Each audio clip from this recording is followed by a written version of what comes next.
Be sure you are mature enough to witness the shocking details of this video.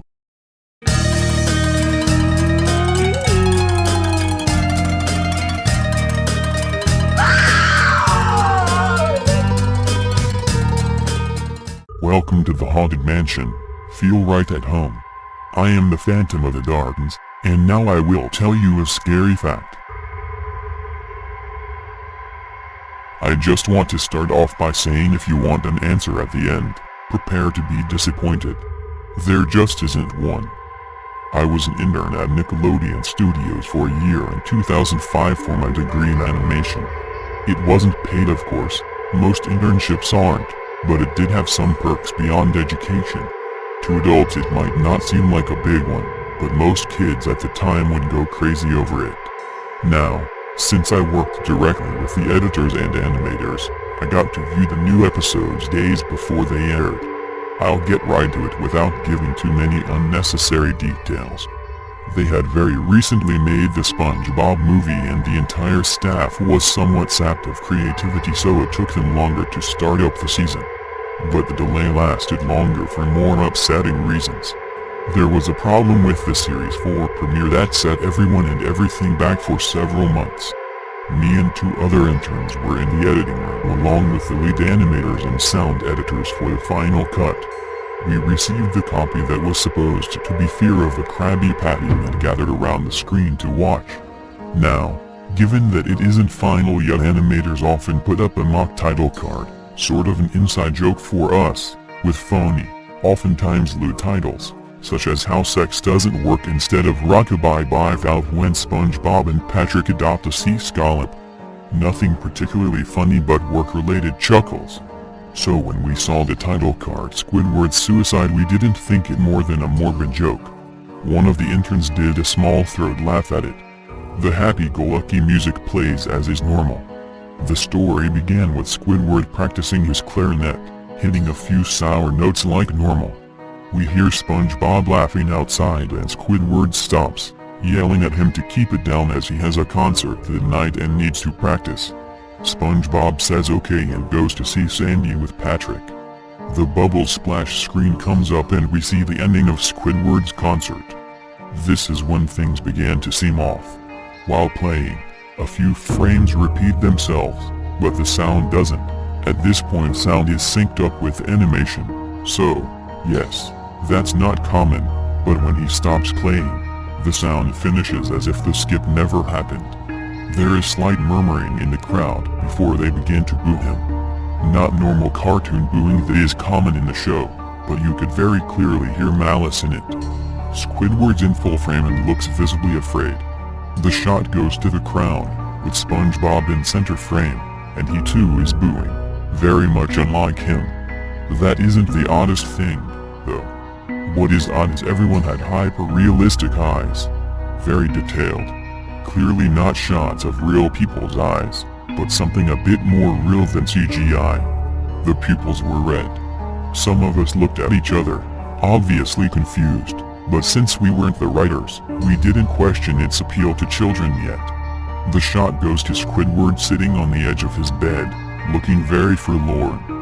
The view out of his porthole window is of a night sky, so it isn't very long after the concert. The unsettling part is at this point there is no sound. Literally no sound.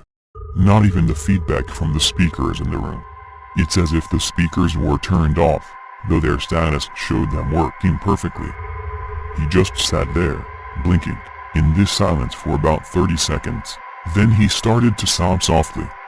He put his hands, tentacles, over his eyes and cried quietly for a full minute more, all the while a sound in the background very slowly growing from nothing to barely audible. It sounded like a slight breeze through a forest. The screen slowly begins to zoom in on his face. By slow I mean it's only noticeable if you look at shots 10 seconds apart side by side. His sobbing gets louder, more full of hurt and anger.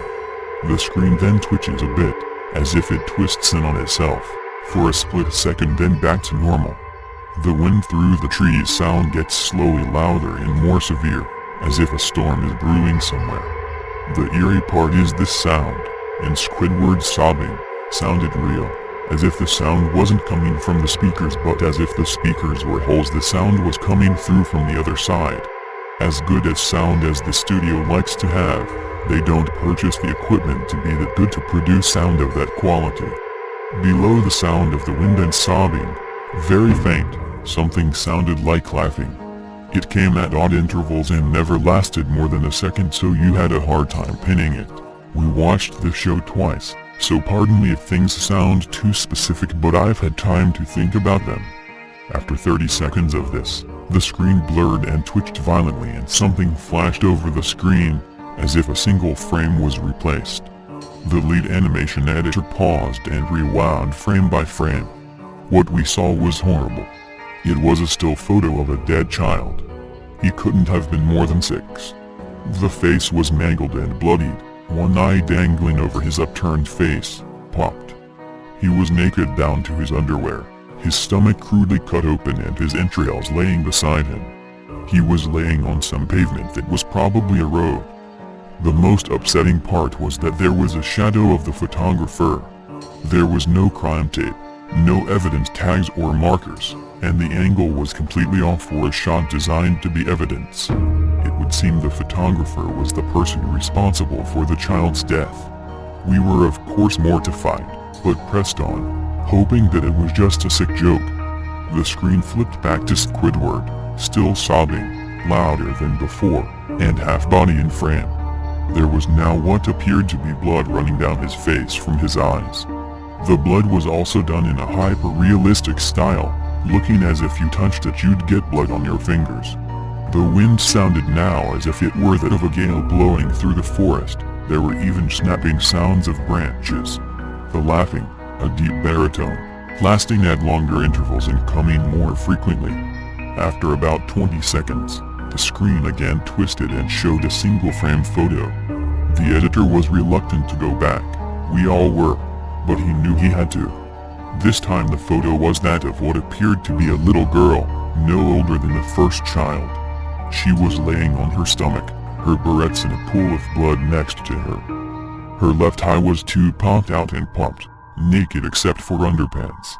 Her entrails were piled on top of her above another crude cut along her back. Again the body was on the street and the photographer's shadow was visible, very similar in size and shape to the first.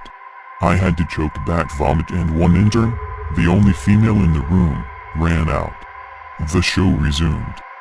About 5 seconds after this second photo played, Squidward went silent, as did all sound, like it was when this scene started. He put his tentacles down and his eyes were now done in hyper-realism like the others were in the beginning of this episode. They were bleeding, bloodshot, and pulsating. He just stared at the screen, as if watching the viewer.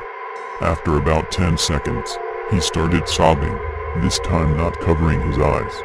The sound was piercing and loud, and most fear-inducing of all as his sobbing was mixed with screams. Tears and blood were dripping down his face at a heavy rate. The wind sound came back, and so did the deep-voiced laughing, and this time the still photo lasted for a good 5 frames. The animator was able to stop it on the 4th and backed up.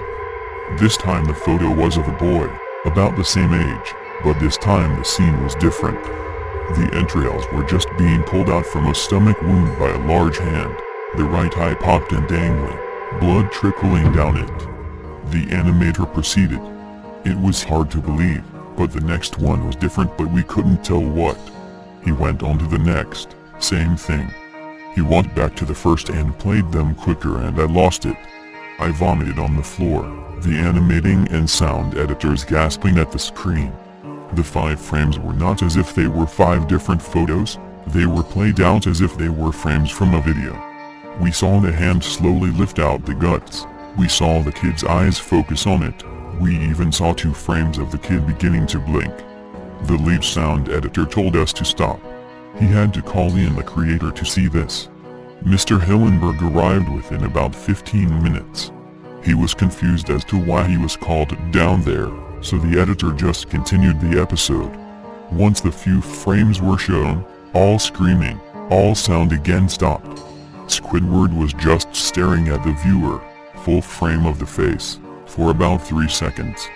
The shot quickly panned out and that deep voice said "Do it," and we see in Squidward's hands a shotgun. He immediately puts the gun in his mouth and pulls the trigger. Realistic blood and brain matter splatters the wall behind him and his bed, and he flies back with the force. The last 5 seconds of this episode show his body on the bed, on his side, one eye dangling on what's left of his head above the floor, staring blankly at it. Then the episode ends. Mr. Hillenberg is obviously angry at this. He demanded to know what the heck was going on. Most people left the room at this point, so it was just a handful of us to watch it again. Viewing the episode twice only served to imprint the entirety of it in my mind and cause me horrible nightmares. I'm sorry I stayed. The only theory we could think of was the file was edited by someone in the chain from the drawing studio to here. The CTO was called in to analyze when it happened. The analysis of the file did show it was edited over by new material. However, the timestamp of it was a mere 24 seconds before we began viewing it. All equipment involved was examined for foreign software and hardware as well as glitches, as if the timestamp may have glitched and showed the wrong time, but everything checked out fine. We don't know what happened and to this day nobody does. There was an investigation due to the nature of the photos, but nothing came of it. No child scene was identified and no clues were gathered from the data involved nor physical clues in the photos. I never believed in unexplainable phenomena before, but now that I have something happen and can't prove anything about it beyond anecdotal evidence, I think twice about things. Join us. Subscribe.